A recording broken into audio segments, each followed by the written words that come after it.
দেখুন আমার হাতে যে এই ফোনটা আছে, এই ফোন দিয়ে দারুণ একটা জিনিস করা যাবে। দেখুন এই ফোনটায় যদি আমি এরকম করে ডাব্লু লিখি, তাহলে দেখুন এখানে কিন্তু আমার হোয়াটসঅ্যাপটা খুলে যাবে। দেখুন হোয়াটসঅ্যাপটা আমার খুলে গেল। আবার এখানে যদি আমি সি লিখি, তাহলে দেখুন কল খুলে যাবে। এই দারুণ জিনিসটা কিন্তু আপনারাও আপনাদের ফোনে করতে পারবেন।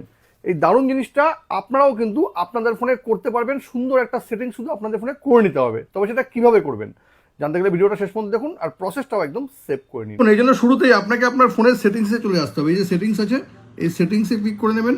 সেটিংসে ক্লিক করে নেওয়ার পর এখানে দেখুন আছে শর্টকাট অ্যান্ড অ্যাক্সেসিবিলিটি, এখানে ক্লিক করতে হবে। এবার এখানে ক্লিক করে নেওয়ার পর দেখুন স্মার্ট মোশন, এখানে ক্লিক করতে হবে। এখানে ক্লিক করে নেওয়ার পর দেখুন এখানে আছে স্মার্ট ওয়েক, এখানে ক্লিক করতে হবে। এবার এখানে ক্লিক করে নেওয়ার পর দেখুন এখানে কতগুলো অপশন আছে। Draw C to launch dialer, ঠিক আছে। সি যেটা আমি দেখালাম, সি করলে ডায়ালার চলে আসবে, এটাকে অন করে দেবেন।